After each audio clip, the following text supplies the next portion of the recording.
Connected live here at Citizen Television. I've got the Grand Mullah, Senior Counsel Ahmednassir Abdullahi, and the Prof himself, all the way from Buffalo, New York. He sits out there on a listening post, checking out this country. These two gentlemen, they have nothing to lose. That's why they speak their mind. And that's why on this eve of Jamhuri Day, we are taking a look back at the state of the nation. Gentlemen, Senior Counsel, let me go to a tweet that you sent not too long ago. And this is what you said. You said 3 days ago, huh? You said, I said before that Honorable Governor Sonko will go to prison smiling and without any regrets. He had great fun for too long at our expense. That's what you said. I think that's the truth. Well, I mean, I don't think he has any regrets. He's a happy man. I mean, he has achieved what he wants. He had fun, a lot of dance, a lot of... But he had rubbish. goals, but he had aspirations of being president. You know that. He told me this on this show right here, on this bench. You know, having aspirations for... It's a state of mind you can have. Everybody should. I think everybody should have that state of mind. It's a state of mind. It's what you think in your mind. Prof, what do you think? Well, you know, my thoughts are not generous on this question because I'm a truth teller on these issues. And I agree with the senior counsel here. The question that we have to ask ourselves as Kenyans and be serious about it, not just yap about nonsense, is to ask the question, which people should we elect into high office? The other question, which is a corollary to that question, is who is not running for office? So, for example, if the Grand Mullah does not run for office, the Grand Mullah has no permission to criticize the election of Governor Sonko. Because if we, who think we should be elected, don't run for office, then we are condemned to be governed by our inferiors. Okay. This is democracy.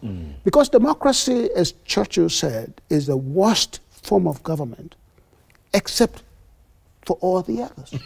But I mean, Sonko may be an extreme case in terms of... He is not. If you look at, but he is not. No, I think he is. No, but look at the presidency. Look at the presidency. No. I mean, no, wait a minute now. Look at the presidency. Go on. No.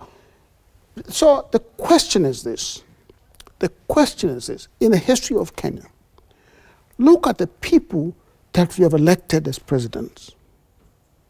For me, and I have no, sort of animus against anyone. I love everyone. I embrace everyone. But I will tell you that the only person who was qualified for the presidency of the Republic of Kenya was Mwai Kibaki.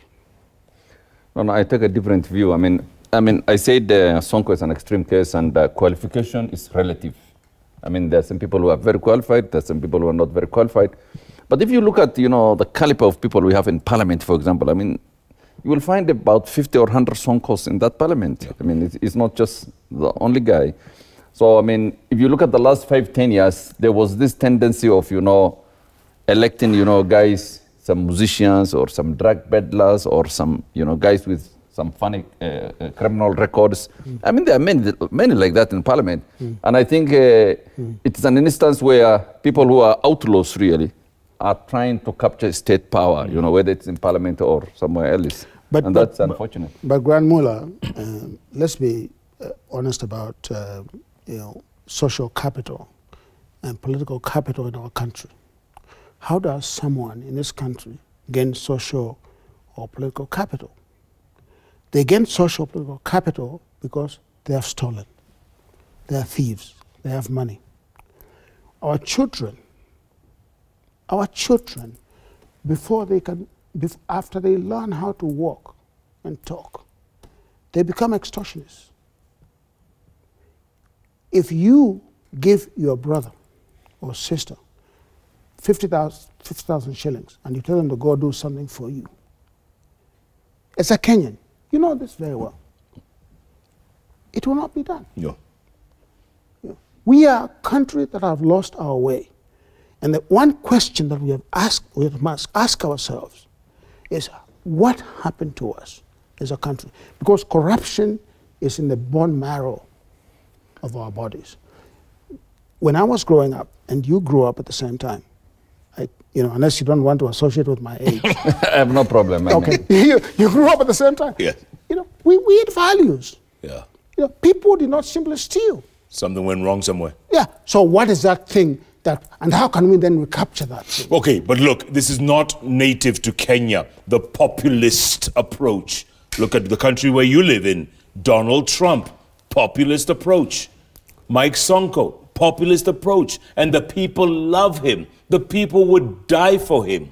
What is this? Look at Boris Johnson in the UK. No, but that's a false equivalency, Jeff, because in the United States, they have institutions that can check a leader who overreaches. I agree with you that Donald Trump is a challenge, even though from the US system. He is difficult to check, as we have seen. But generally, that system works. In a country like Kenya, where every magistrate, every prosecutor, even the lawyers are part of the cartels for corruption. I mean, it's the system, it's a system. It's a system, So there's a problem there, and so I think that when you talk about America, I think you have a point, but you should not overstretch it.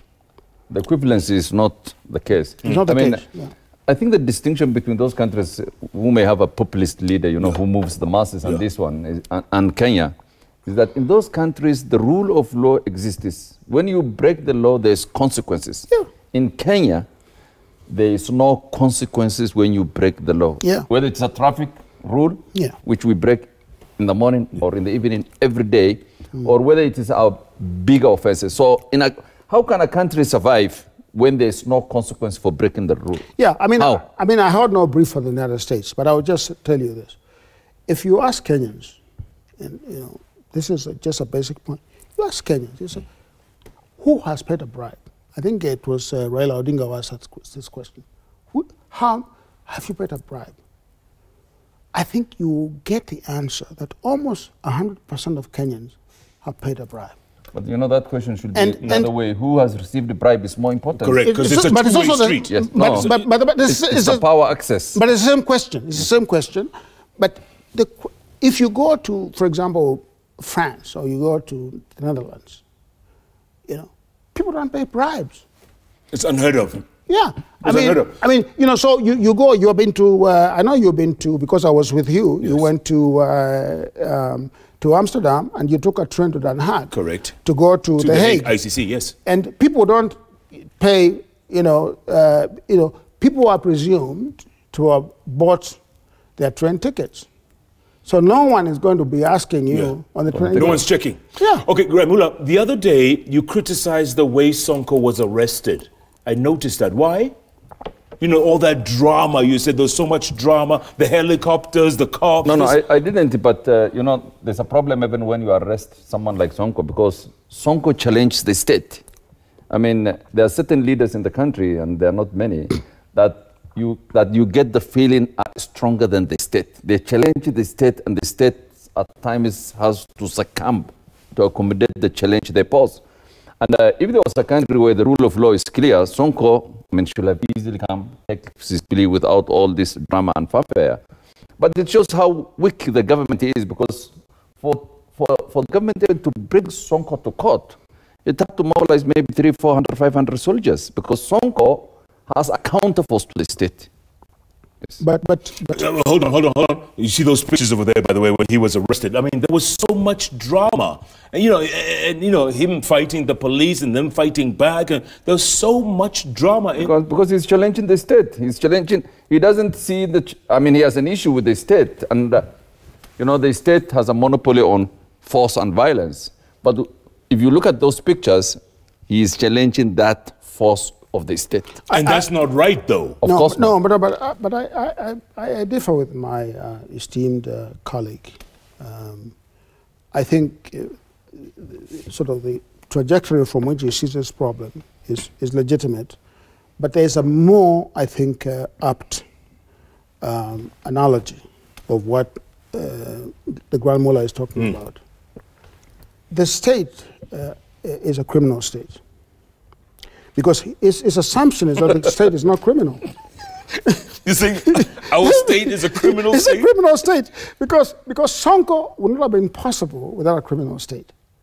This state gave him the clearance to run for MP, gave him the clearance to run for senator, and gave him a clearance to run for governor, knowing all the while that he was a criminal, convicted criminal, that he had no degree, he was not qualified according to the Constitution to run for office. You had some papers from one of the universities. Yes. Yeah, he had papers, but papers do not mean that you are qualified. Those are just papers. And then he came, I think it was on this show, where he admitted to having been a thief, a criminal, a fraudster, and basically an illegitimate citizen. So, I mean, and he got elected. And he didn't get he got a clearance from State House. So let us not blame Sonko for what Nairobi is suffering. Who'd you blame? You blame State House. And you blame Jubilee. Because they are the ones who cleared him. And IEBC. Is that the same with Waititu? It's the same with Waititu. It's the same with all these criminals who are elected, who are not qualified to be elected. And my friend here, the Grand Mullah, because I know he went to Cornell Law School. Yes. It's an Ivy League school. So I know he's not going to sit here and apologize for criminals. You know, if we allow individuals in Nairobi, and the Nairobians, you ought to be ashamed of yourself for electing this person to be your governor. I understand that he got more votes than Kenyatta and than Raila. Than Odinga. A criminal. And he admitted himself that he's a criminal. I'm not calling him a criminal. He admitted on your show. Yeah. No, Prof. But so the question. No, wait a minute. You're gonna have your say. So the question for me is, what are Nairobians seeing? On the ballot was Jim Nabaru, was Miguna. Yep. Peter Kenneth, who is a certified, no, he's just completely. I mean, he's lost it. And then you have, he's a crazy guy. And then you have. He's about to start tweeting. That's okay. He's welcome to do it. It's a free country. Yeah. And then you had Kidero. And Peter Kenneth, don't forget. And Peter Kenneth. So out of all those people, how can they have elected Sonko? Prof is making a valid point, and nobody can disagree with him. But I think we need to add, we take the next step. There are so many Sonkos in this country. Yeah. Yes. Yeah. Let us not make it like Sonko is something out of the ordinary. There are so many Sonkos. I agree with you, Mullah, but the question is this. The problem is us. People say, I have heard people saying that we should not arrest, that Sonko should not be arrested, and and that he's being manhandled and so on and so forth. The problem in this country is that every time someone is arrested, there are always objections. Yeah, and they get away. They're all invalid. They get away, and we forget after 3 days. Yes. Grand Mullah, real quick. Nairobi has no deputy. Nairobi County. The county speaker is under siege.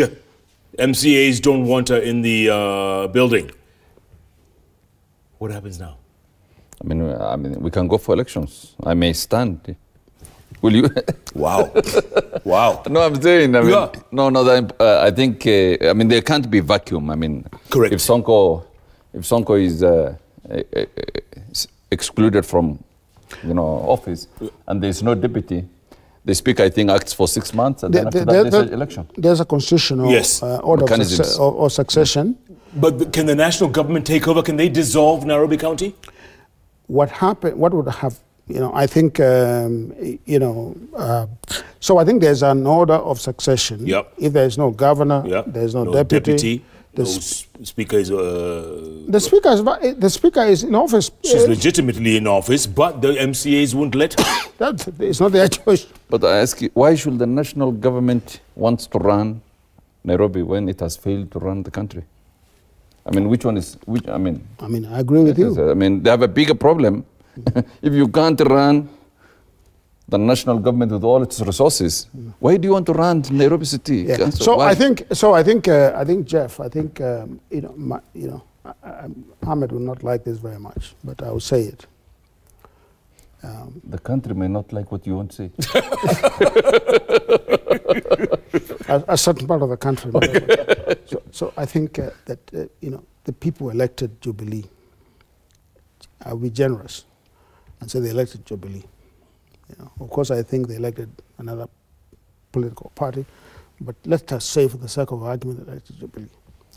So if they elected Jubilee, why are they going to their toilets and crying about electing Jubilee? No, can I answer? Go on, because please. I think it's a very valid question. Go on. I think when people elected Jubilee, like myself, the alternative was worse than that. The alternative was worse than Jubilee. So they elected the better devil. Okay, so the question I will ask you is, when these guys you are saying are crying in toilet, why are those guys we excluded want to join us in the toilet to cry with us? So let me, Jeff, can I answer? Yeah. Rebuttal. Can I, a proper rebuttal? Yeah. And that toilet is not very big, eh? So there's so we're all in the toilet. No. So there's a political science question here that he is not being truthful with. The political science question about Kenyan politics is that there has always been a left, or a left of center, and a right of center. Okay, he knows this, and he will not dispute this fact. Going all the way to Odinga. Yeah. The carrier, or the embodiment of the left of center, has been Raila Odinga. The carrier of the right of center has been Moi, it's been Kibaki, it's been Uhuru Kenyatta. Kenya has not been governed by people on the left of center. So we do not know, Ahmednassir, what they would have done if they had power. What I do grant you is that perhaps they would have done worse, they would have done better. But this country... You don't know that. These people have not been governed by people from Prof is making an assumption, which is rebuttable, which is that for you to be known that you are not good, you have to be tested. No. You can be known that you will not be good just by looking at your agenda and your program. And I think that's what Kenyans have done. They have always refused to be ruled by the left or the center left because they think that the left or center left will lead them to a certain dark place. Can I just, I know that you want to take a break. I do. But can I just go at him one more Go time? on. As my friend, he can have buy me a drink after this. But, the question really is this. As a matter of political science, law, and governance, is that, you, in a democratic system, you have to allow free and fair elections. Absolutely. One of the problems that we have had in this country, and as you know very well, is the question of the integrity of the vote. I submit to you, Senior Counsel, that Raila Odinga has won at least 2 elections. And those elections have been denied. All those victories have been denied. I think I need to answer this because... No, very quickly. No, but let me finish. Okay. Let me finish. So yes, won 2 elections. But not only that, the question really about your skepticism about the left of center ruling and delivering is that we know for a fact that the constitution that you enjoy today, the 2010 constitution that you enjoy today, is a product of the people on the left of center. Okay, Graham Muller, respond. No, you see, I've said many times, elections are won in the ballot. And I've been involved in 2 elections in terms of, the litigation. Yes. Yeah, all the way up. The last, 2013 and 2017. Yeah. Yes. And I can tell you confidently that in those 2 elections, Raila Odinga was soundly beaten. 2007? 2007, I don't know. I was not involved in the election. I was not involved. Why are you feigning ignorance? Don't feign ignorance. Just admit that you won that election, and the mayoral votes to carry the day. I'm just telling you what I know. No, you are Kenyan. You are there, and you know what happened. What you say, 13 and 17? It was soundly better. Yes. Okay, let me ask you this. Let's come back to the Sonko case before we switch gears to BBI and other stories. Yes. 2 senators were in the courtroom defending Governor Sonko. Mutula Kilonzo Jr. and Kipchumba Murkomen. Defending a governor, and they are senators, and the Senate is supposed to oversee the counties. But you know, we had that problem in this case I'm doing for this hotel, Weston. And when my good friend Orango came, I think first we have to admit that I think the Senate has very little work to do, and they have so much time on their hands, and I think they spend more time in court than even in the Senate chamber. But you see, when a senator or an MP or anybody who is a state officer comes to court and argue a case, it's a total breach of an express provision of the Constitution. Yeah. And the courts have ruled this many times. They say that this is wrong, but I mean, sometimes the courts give a lot of leverage because these are politicians and they can make noise. But you know me, I find it so ironical that someone who is in parliament, whose job is to protect the law, can come to court and argue cases contrary to an express provision of the Constitution, because the Constitution does not allow, it says nobody who is in Parliament or Senate can do another job. The problem it's a complete conflict of interest. No, it's not so clear. No, come on, bro. Very clear. Would they do that in the Congress in America? No, would they do that? Let me just They're not that hungry. No, let me just say this. Yes. No, let me just say this. I mean, I think that we are a young democracy, a fledgling democracy. We need to, clean the cobwebs from our system. Some of these things will clean themselves out.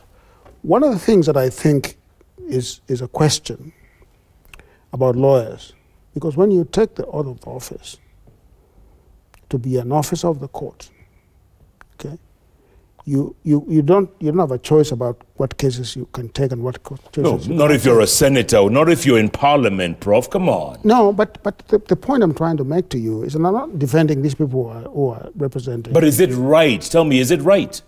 But at the end of the day, let me ask you a question. No, but I think the question is so easy. Is it right or it's wrong? It's wrong. It's no, but at the end of but we must be clear. First you call us a criminal state, now you call us a burgeoning democracy. No. But I'm just saying that at the end of the day, does their representation change the verdict? No, that's not the point. No, Prof. That is a very simplistic question, and that's not what you have been asked. Yeah. The question is, yes, there is an express provision in the Constitution, I think Article 93 or something, which says someone who is a state officer, which those guys are, cannot do another job. And I'm telling you. But I'm asking. Let me finish. It's like there's case law where the courts have said that it's wrong. They should not do this. But then if you agree with that, Prof, let me simplify it for you. Let me simplify it. Yes. I'm here at Citizen Television, right? Yeah. Tomorrow, you see me reporting for Mombasa Road, yes, SG Group. Yes. And you say, Allah, is he here or is he here? Yeah. You know what I'm saying? But the seven was because, it is contractual. Here we are talking about a constitutional prohibition. Yeah, which is the law. But can I just say something here? Because I think, with all due respect, my colleague, you are simplifying the question to the riddle of absurdity. What does that mean, man? What does that even mean? I mean, the question, the Constitution can be described as that. Can I explain? Yes. Can I explain? The question is this here. The question is, are you going to deny professionals who are duly licensed, who are now elected in office, their right as court officers, yes, to represent people? The question is this here. The question, if you do that, then the other question that follows logically from the argument that you are making is that not a PS, not any public officer can run a business. Fine. Fine. As long as you're Okay. a government Okay, officer. but then you have the Ndegwa report from the 70s that allowed civil servants to do business. So then we need to clean the cobweb. This is a red herring. What I'm trying to say is a red herring. The problem in Kenya is not that Mutula and whoever Murkomen. are representing these people. That's not Kenya's problem. What is the problem? Kenya's problem is that at the pinnacle of the state, we have criminals running it. You see, he keeps saying this, huh? He keeps going back. He wouldn't even call the president Mr. President. No, I think now he has changed. Last time you said you will call. Is this are you now a cartel that you are getting? No. I will say this here. Go on.